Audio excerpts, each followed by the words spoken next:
Welcome back to QHSE Talks.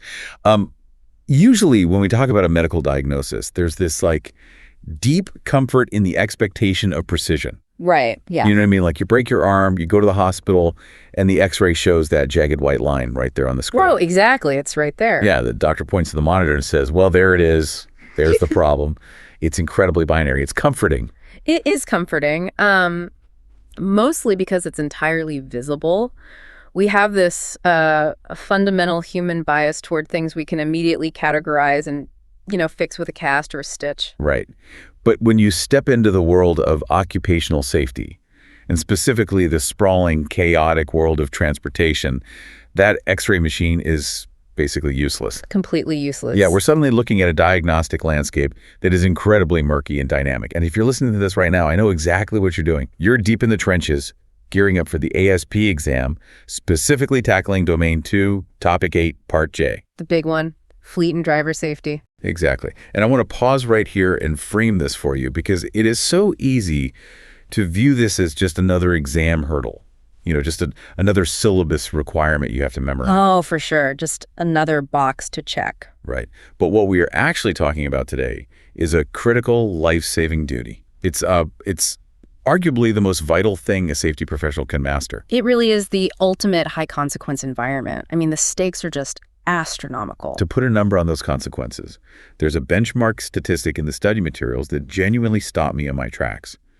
Looking at the data from 2008, there were 34,017 fatal motor vehicle traffic crashes in a single year. Yeah, it's a staggering loss of human life. 34,000. So fleet safety isn't just, a corporate policy sitting in a dusty binder on a manager's shelf. It's a massive undertaking with the highest possible stakes. And that number illustrates why we have to approach this subject with such rigor. When we analyze fleet operations, we're looking at massive amounts of kinetic energy, the unpredictable nature of human psychology, and this incredibly dense web of regulatory frameworks. Right, all of it colliding at once. Exactly, all colliding in real time on public infrastructure.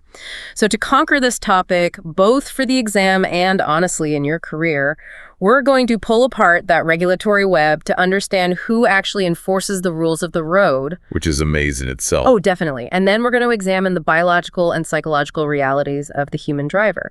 We'll get into the physical engineering that keeps a vehicle grounded, the telematic systems giving us eyes on the highway, and ultimately how to conduct an accident investigation that actually changes systemic behavior. That's a huge roadmap for today's session of QHSE Talks. It is. But before we get into the nuts and bolts of any of that, we need to completely reboot how we talk about this industry. Okay, I am always here for a paradigm shift. Where are we getting it wrong? Well, it starts with the vocabulary itself. The phrase fleet management is everywhere in the industry, right? Yeah, it's the standard term. But it's actually a dangerous oversimplification. If you want to grasp the core philosophy of this domain, you have to mentally replace that phrase with fleet operations management. Fleet operations management. Because fleet management sort of sounds like a purely administrative task, doesn't it? Exactly. It conjures an image of someone with a clipboard counting empty trucks in a parking lot or, checking off oil changes. That is the historical trap right there. Traditional fleet management was heavily localized on the physical asset. It prioritized the company-owned vehicle and its maintenance schedule. Right, just managing the metal. Yeah, but if you ignore the human driver who is actually operating that asset, and if you ignore the environment they're driving through, you're leaving massive uncontrolled variables on the table. Wow. Adding the word operations forces you to look at the entire interconnected system. The driver's mental state, the complexity of the route, the weight of the cargo, the incoming weather front, and of course the interactions with public traffic. It shifts the focus from managing a metal box to managing a dynamic, living system. And if we're managing an entire system, we first need to understand the boundaries of that system, the actual rules of the highway. Right, the regulatory maze. Yeah, looking through the source material, the regulatory landscape feels like a massive Venn diagram of federal bureaucracy. But OSHA, the Occupational Safety and Health Administration, seems to be the giant foundational circle underneath everything else. OSHA is absolutely the bedrock. The jurisdictional web governing commercial fleets is notoriously complex, but understanding the hierarchy is crucial for the exam. Right. Most people immediately think of the DOT, the Department of Transportation. Sure, they're the ones you see on the side of the road. Exactly. The DOT is the most visible regulator on the highway. They have jurisdiction over interstate driving, they mandate the hours of service, they establish the criteria for commercial driver's licenses, and they set the baseline roadworthiness standards for the vehicles themselves. And then there are others too, right? Like the EPA. Right. Alongside them, you have the EPA monitoring emissions and pollution, and agencies like PHMSA dealing with hazardous materials. But OSHA holds a unique, overarching mandate. I want to challenge that dynamic for a second because I guarantee any safety professional studying this material is wondering the exact same thing. Lay it on me. If OSHA has the ultimate authority for occupational safety, why do safety professionals spend 90% of their time stressing over DOT compliance, DOT audits, and DOT logbooks? It seems completely backward. It does seem that way, but it comes down to a legal philosophy called preemption. Preemption. Okay, Yeah. right. The OSH Act of 1970 guarantees that the ultimate responsibility for the safety and health of every single employee in the country rests with OSHA. That is an absolute. Okay, so they're always in charge. Technically, yes. However, OSHA recognized that they cannot be experts in every single micro-interaction of every specific industry. So, OSHA's authority can be preempted, which means its jurisdiction is temporarily paused or superseded by another federal agency. Oh, I see. But here is the critical detail you have to know. That preemption only applies to a highly specific task or activity where the other agency has enacted specific formal regulations. So because the DOT has the Federal Motor Carrier Safety Regulations, the FMCSR, which meticulously detail exactly how a commercial truck must be operated, OSHA steps back and just lets the DOT take the wheel for that specific activity. You have it exactly. The FMCSR are the hyper-specific day-to-day operational rules. OSHA lets the DOT dictate the brake thickness specifications and the driving hours. Right, because that's their specialty. Right, but preemption is narrow. If a company mechanic is injured in the maintenance bay while changing a tire on that same DOT-regulated truck, OSHA is immediately back in charge. Wait, really? Just because the truck is parked? Yep. Or if an organization has a catastrophic failure in their broader safety culture that falls outside the rigid DOT checklists, OSHA maintains the authority to intervene under their general duty clause. OSHA is the permanent safety net. That makes the distinction crystal clear.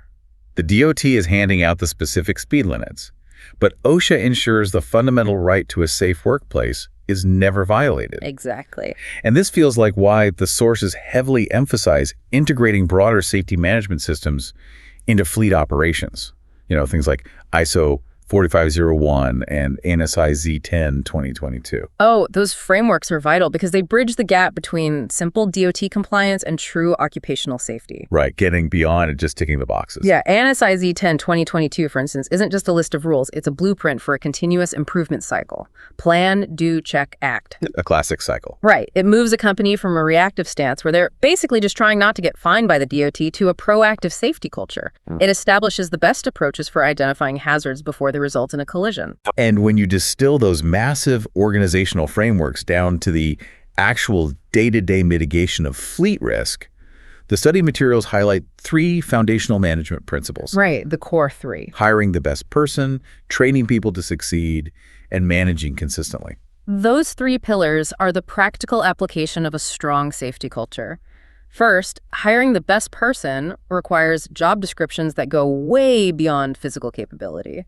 They explicitly evaluate cognitive fitness and decision-making under pressure. Because driving is entirely about decision-making. Absolutely. Second, training to succeed moves away from the classic, watch a VHS tape in a darkroom approach. Yeah. It demands verifiable proficiency through repetition and active testing behind the wheel. You have to actually prove you can do it. Right. And finally, managing consistently is honestly the hardest part. It means you don't just punish the bad outcomes. You proactively celebrate safe behavior, and you aggressively correct dangerous habits before they result in an accident. Even if that driver is your top performer. Especially if they are. Regardless of how productive that driver might be, you have to manage consistently. Which is the perfect entry point into the most complex variable in this entire equation. Because we can map out the DOT regulations and implement ANSI frameworks all day long, but systems are only as good as the humans operating them. Oh, 100%. The driver is the critical element. and frankly, the most unpredictable component inside that vehicle. They are an incredibly sophisticated, highly vulnerable onboard computer. And the effort to truly standardize and regulate that computer didn't really formalize on a national level until the Commercial Motor Vehicle Safety Act of 1986. See, 1986 is shockingly recent when you consider the history of the interstate highway system. I mean, what was happening out there before 1986 that necessitated a federal act? It was essentially the Wild West. The system was completely fragmented across 50 different state lines. Before the act, it was entirely possible and unfortunately super common for a commercial driver to hold multiple driver's licenses from several different states simultaneously. Wait, really? So if a driver got a DUI or caused a massive collision or racked up a dozen speeding tickets in, say, Ohio, they would simply pull out their license from Pennsylvania or Indiana and keep driving like nothing happened. that is terrifying. It was. The regulatory bodies couldn't track the cumulative risk of an individual, so the 1986 CMV Safety Act dismantled that loophole entirely. It established stringent national minimum standards designed to permanently remove unsafe drivers from the highways. So it centralized everything. Exactly. It didn't take away the state's right to physically issue the license, the CDL, but it mandated a unified national standard. Right. It also introduced specific, standardized endorsements for complex tasks like hauling hazardous materials or operating double trailers, and it introduced strict restrictions like prohibiting a driver from operating a vehicle with air brakes if they failed the specific air brake exam. So it created a single, inescapable source of truth for a driver's historical behavior. Precisely. And that single source of truth is what fuels the modern selection process, which, looking at the requirements, is incredibly intense. Building a robust fleet operations program demands a rigorous exclusionary review. Exclusionary is the exact right word to use there. A safety professional is actively trying to screen out risk before it ever enters the cab. Right. This involves deep dives into past employment history, scrutinizing motor vehicle records or MVRs to look for patterns of aggressive behavior, and conducting rigorous physical and mental examinations alongside zero-tolerance drug and alcohol testing. I noticed the materials specifically isolate vision during that physical examination. I mean, it seems obvious that a driver needs to see, but there is a profound emphasis placed on visibility. Because vision dictates reaction time, period. If a driver cannot clearly perceive a hazard, their reflexes and their training are mathematically irrelevant. But visibility in fleet operations is much broader than just passing a standard eye chart in a sterile medical office. Oh, interesting. Yeah, it encompasses the entire visual environment of the driver while they are working. Right. The sources explicitly state that poor visibility has to be dealt with immediately, whether it originates from severe weather, a poorly engineered roadway, an obstructed windshield, or even like bad ergonomics, creating a poor driving position inside the cab. Yeah, think about it. If the driver has to crane their neck uncomfortably just to see the side mirrors, fatigue sets in way faster and their situational awareness drops. That makes total sense. And this connects directly to the need for ongoing driver training. Passing the CDL exam is just the baseline. Fleet operators must provide continuous training on defensive driving maneuvers, specific techniques for managing adverse weather environments, and ensuring drivers thoroughly understand the limitations of their specific vehicle. Okay, I have to play devil's advocate here, because any safety professional working in the real world is going to face massive pushback on this. I know exactly where you're going with this. Right. Every single week, there are headlines about supply chain crises and massive commercial driver shortages. Operations managers are under immense pressure to just move freight. So how does a safety manager hold the line on these pristine MVRs and strict medical standards without crippling their company's ability to operate? The pressure to just get bodies and seats must be overwhelming. It is the defining tension of the entire profession, safety versus production. But the historical data, and honestly, the sheer financial reality of fleet operations paints a stark picture. Lowering your hiring standards to solve a short-term labor shortage will cost an organization exponentially more in the long run. Walk me through that reality. How does an operations manager justify a delayed shipment over a relaxed hiring standard? There is a vital concept highlighted in the HSE guidelines that addresses this mindset perfectly. Basically, it warns that standing still, congratulating ourselves on the successes of the past 20 years, and celebrating accidents that did not occur because of our hard work will fundamentally not prevent the next accident. Yeah, complacency is dangerous, but actively introducing known risk into your system is catastrophic. When you lower your standard to put a body in a seat, you are placing an unverified variable behind the wheel of an 80,000-pound machine. Right, which is basically a weapon at that size. Exactly. The cost of a single severe collision, the devastating loss of human life, the massive liability lawsuits, the destruction of the equipment, and the irreversible damage to the company's brand makes the cost of a delayed shipment mathematically insignificant. So you simply can't compromise the baseline standard of the human. But how do you manage the operational reality when you just have a limited pool of drivers? You apply systematic risk management to the assignment process itself. The UK's Health and Safety Executive, the HSE, published a highly regarded pamphlet titled Driving at Work. I saw that in the notes. Yeah, it provides a brilliant framework for this. It forces management to critically assess 3 interconnected elements: the journey, the vehicle, and the driver. So instead of just viewing a driver as a generic plug-and-play component, you're assessing their specific capacity for a specific task. Exactly. You ask the hard questions. Are we routing a relatively inexperienced driver through a treacherous, high-altitude mountain pass in the middle of a winter storm? Does this specific driver have the verified training for that exact environment? And if the answer is no, If the answer is no, you don't lower the standard, you change the journey, you wait for the weather to clear, you reroute to a safer highway, or you assign a veteran driver with specialized mountain training. It shifts the burden of safety from simply finding a driver to intelligently managing the operation. it demands absolute intentionality. But here is the terrifying reality. You can hire the perfect driver. A pristine MVR, flawless vision, completely sober, highly trained, perfectly matched to the journey. And yet, that driver is still bound by biology. Yep, always. Which leads us to the invisible threat: fatigue, distractions, and the absolute limits of the human body. Biology is the ultimate constraint. Driver fatigue is incredibly insidious because it doesn't announce itself with a warning light on the dashboard. Right, there's no check engine light for the brain. Exactly. It degrades human performance subtly and progressively. It dramatically increases reaction times. It severely impairs executive decision-making, and it leads to phenomena like microsleeps. Microsleeps are terrifying. It's the concept where a driver is staring straight ahead, their eyes might even be wide open, but their brain has effectively shut off for 3 or 4 seconds. It's chilling. At highway speeds, you're traveling the length of a football field while completely unconscious. Which is why the Department of Transportation enforces rigid hours of service rules. For the exam, there is a very specific metric you must know. Commercial drivers are federally limited to 11 hours of driving time after 10 consecutive hours off duty. 11 hours driving, 10 hours off. Right. And that 11-hour limit isn't an arbitrary number pulled out of thin air by a bureaucrat. It's the result of decades of intense human factors research and crash data.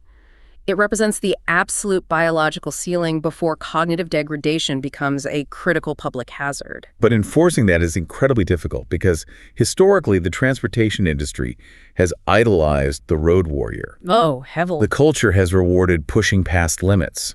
The driver who downs 3 energy drinks and drives straight through the night to deliver a load early is often treated as the hero of the dispatch office. And that cultural reward system is exactly what modern safety management must dismantle. If a driver violates the hours of service regulation, a true safety professional does not view that as an isolated failure of the driver. They view it as a systemic failure of management. That is a massive shift in accountability. Explain how management is complicit when a driver falsifies a logbook. Well, if an organization designs work schedules, sets dispatch expectations, or promises customer delivery times that mathematically do not allow the employee to obey speed limits or adhere to rest breaks, the company is manufacturing the violation. They're setting them up to fail. Entirely. You cannot hand a driver a route that requires 14 hours of continuous driving to meet a promised deadline, and then feign shock when they fall asleep at the wheel or cheat the system. Management creates the pressure cooker, the driver just explodes inside of it. It's the equivalent of running an industrial engine at 120% capacity day after day. Eventually, the metal fatigues and the engine block cracks. You can't just order the human brain to ignore its circadian rhythm. You really can't. So how does a safety manager actively combat that deeply ingrained push-through-the-pain culture? You have to fundamentally realign the organization's reward structure. You build a culture that deeply understands human biomechanics. From the CEO down to the night shift dispatcher, the prevailing message must be, arriving late is always better than an incident. Every single time. every time. You remove the financial or social incentives for breaking the rules, and crucially, you enforce strict zero-tolerance policies for drug and alcohol use. Because substance abuse in this context often isn't about recreation, it's a coping mechanism. Precisely. When a driver feels overwhelming systemic pressure to push past their biological limits, the temptation to utilize chemical stimulants to stay awake or depressants to force sleep during unnatural hours skyrockets. Right. By fiercely protecting their schedule and enforcing the hours of service, you're preventing the fatigue that triggers that dangerous cascade of chemical dependency. Okay, so we have vetted the human, we've trained them, and we are fiercely protecting their biological limits through scheduling and culture. But eventually, that perfectly optimized human has to interface with a machine. Right. And once that vehicle hits the asphalt, biology takes a backseat to the laws of motion. Let's look at the physics of the road and vehicle equipment. Because out there, physics is the final judge, jury, and executioner. Physics is entirely unforgiving and completely indifferent to a driver's intentions. When we discuss vehicle equipment and safety design, we are not talking about checking a compliance box on a form. We're talking about the deliberate engineering required to manage terrifying amounts of kinetic energy. The forces are just massive. Right. The safety features built into modern fleets, 3-point seatbelts, airbags, anti-lock braking systems, traction control, stability control, and tire pressure monitoring systems. These are all desperately trying to manipulate physics in the fraction of a second during a crash. The study materials use the visual of crash test dummies to illustrate this, breaking down the exact points of impact and the distribution of force across the 3-point seatbelt. It forces you to visualize the violence of rapid deceleration. Yeah, it's visceral. But I want to spend some time on the mathematics of that deceleration because the exam prep materials dive deeply into this. When we're talking about a 4,000-pound object, or in the case of a fully loaded rig, an 80,000-pound object moving at 68 miles per hour, we're essentially talking about a massive kinetic missile. That is the exact reality. And understanding the mechanics of stopping that missile is why preventative maintenance is literally a matter of life and death. Let's visualize a specific scenario from the text to understand the raw physics at play. That's it. Imagine a 4,000-pound vehicle traveling down a dry, level highway at 68 miles per hour. A hazard appears, and the driver slams on the brakes. We will assume this vehicle does not have anti-lock brakes, so the wheels lock up and it begins to skid. So the vehicle is no longer rolling, it is sliding. Rubber against asphalt. Yes. The only thing slowing that mass down is the kinetic friction between the tire rubber and the pavement.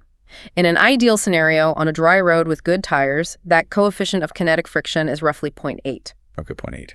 Now, without dictating a textbook formula, the physics tell us that 68 miles per hour is about 100 feet per second. When you calculate the deceleration caused by that 0.8 friction coefficient against the force of gravity, it takes approximately 193 feet for that vehicle to come to a complete stop. 193 feet. That is nearly 2/3 of a football field of pure sliding steel and burning rubber. Yep.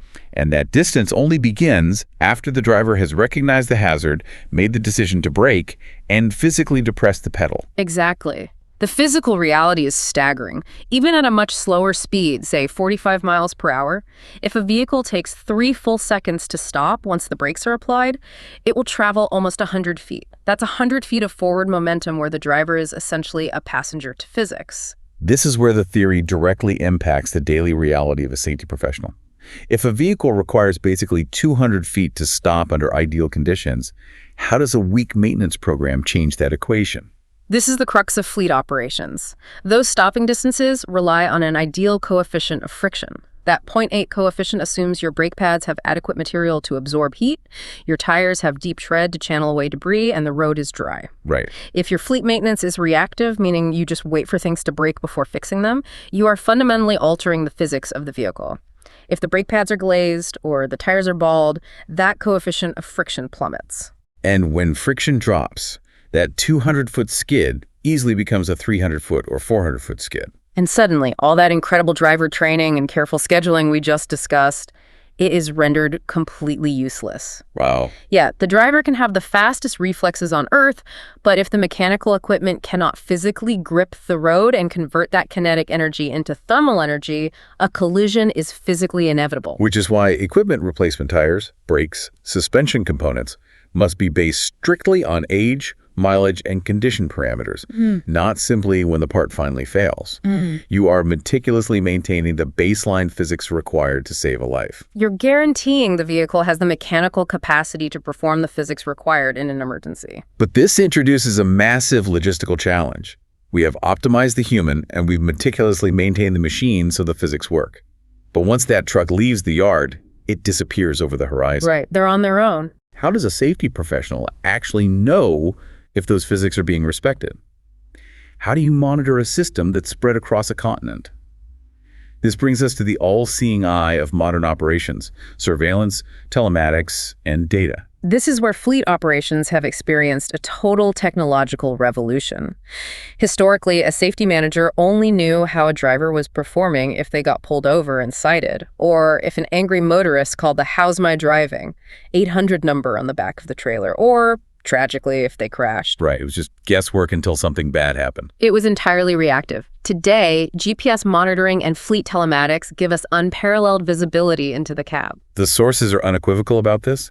They state that GPS monitoring is the most effective technology available to improve transportation safety because it tracks actual driver behavior in real time. We aren't guessing anymore. Not at all. We can monitor exact speeds, the G-forces of hard braking, the severity of rapid acceleration, whether the seatbelt is engaged, and the lateral forces of cornering too aggressively. That's a lot of data. It is, and the federal regulators are leaning into this data revolution just as heavily. In 2010, the Federal Motor Carrier Safety Administration, the FMCSA, fundamentally upgraded how they monitor fleets by replacing the older lagging SafeStat system with the Safety Measurement System, or SMS. How does SMS actually change the landscape for a carrier? Well, SafeStat was primarily historical. It looked backward at crashes that had already happened. SMS is designed to be a continuous, data-driven accountability tool. It quantifies the on-road safety performance of carriers and individual drivers in near real time. Okay, so it's much more immediate. Exactly. It categorizes data into specific behavioral areas like unsafe driving, hours of service compliance, and vehicle maintenance to identify specific safety problems and monitor whether a carrier's interventions are actually improving the situation or if they are getting worse. To process that sheer volume of federal and internal data, safety pros utilize heavy-duty fleet management software. The materials point to tools like the J.J. Keller systems, which digitize and track preventative maintenance schedules, aggregate roadside inspection data, and manage accident registers. Very powerful tools. Yeah. And there's also the CDLIS Clearinghouse, the Commercial Driver's License Information System, which allows employers to instantly verify driving records across state lines. But having a mountain of data is one thing. How you weaponize it is another. Or how you utilize it for good, which highlights the central leadership challenge of telematics. And this is a massive point of friction. Implementing this level of surveillance tracking, every time a driver hits the brakes a little too hard or takes a corner slightly too fast, has to feel incredibly invasive.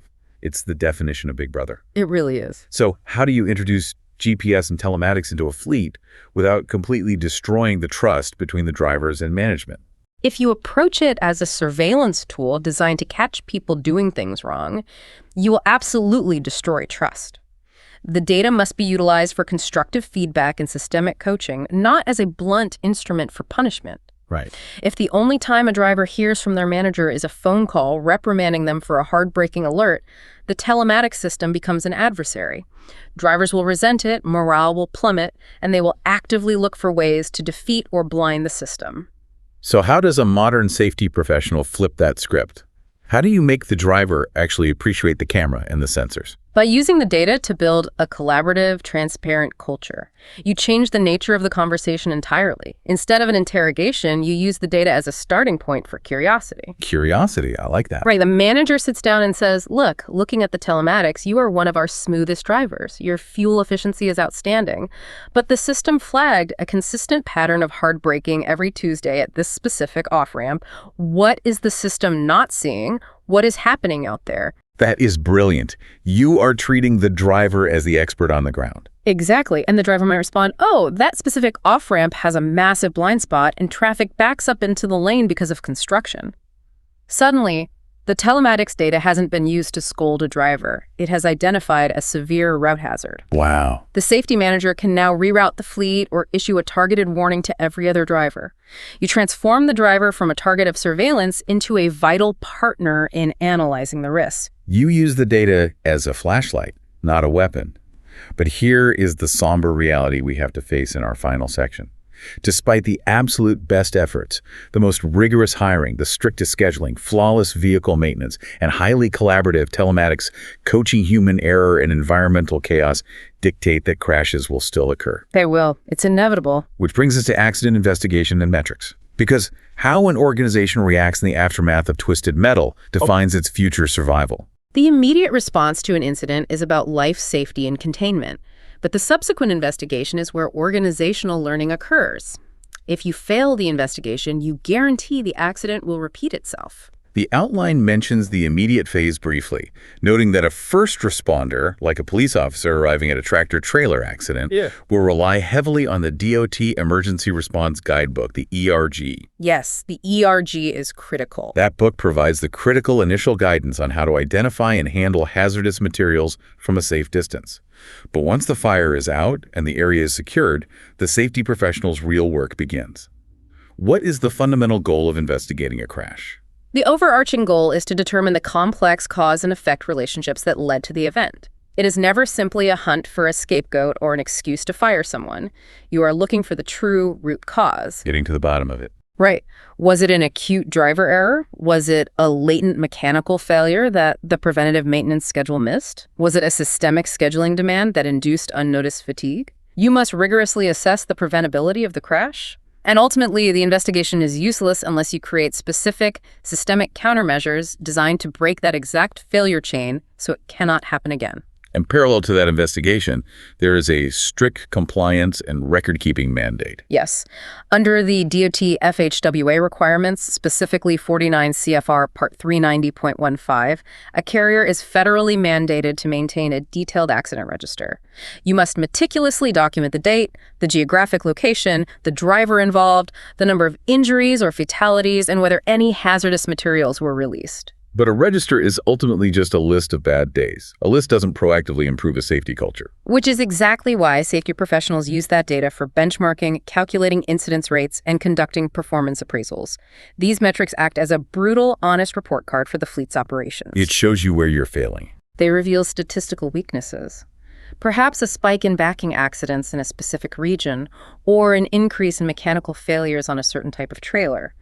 That data tells the safety manager exactly where to allocate their training budget and maintenance resources. There is a quote from the CCPS guidelines in our sources that we touched on earlier, but I really want to bring it back because it hits so incredibly hard when discussing continuous improvement. Go for it. Standing still, congratulating ourselves on the successes of the past 20 years, and celebrating accidents that did not occur because of all of our hard work will not prevent the next accident. It perfectly captures the mindset required for survival in this industry. In occupational safety, complacency is a terminal disease. You literally cannot rely on yesterday's flawless safety record to protect your drivers from today's hazards. The risk environment is constantly evolving, so your countermeasures must evolve with it. So practically speaking, how does a safety manager keep the program evolving and prevent that complacency from setting in? You rely on continuous integration tools like daily toolbox meetings and management of change, or MOC principles. Toolbox talks are essential because they take these high-level corporate metrics and translate them into 5 minutes of highly actionable, highly relevant advice for the drivers right before they take the wheel. It keeps safety top of mind. In management of change, that sounds like a very formal engineering concept. It is, and it is vital for fleet operations. MOC ensures that whenever you alter a variable in your system, whether you are changing a delivery route, purchasing a completely new model of truck, or switching to a new AI-driven dispatch software, you don't just implement it blindly. You have to test it. You systematically evaluate how that specific change impacts the entire risk profile of your fleet before it goes live. You ask, what new hazards does this new software introduce? An investigation looks backward to find a root cause, but MOC looks forward to prevent the root cause from ever forming.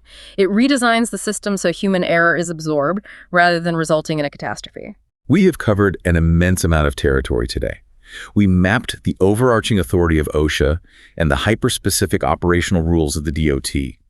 We explored the rigorous exclusionary process of driver selection and the unyielding biological realities of fatigue. We translated the terrifying physics of stopping distances into the urgent need for preventative maintenance, navigated the psychological complexities of telematics, and broke down how to transform a crash investigation into systemic organizational change.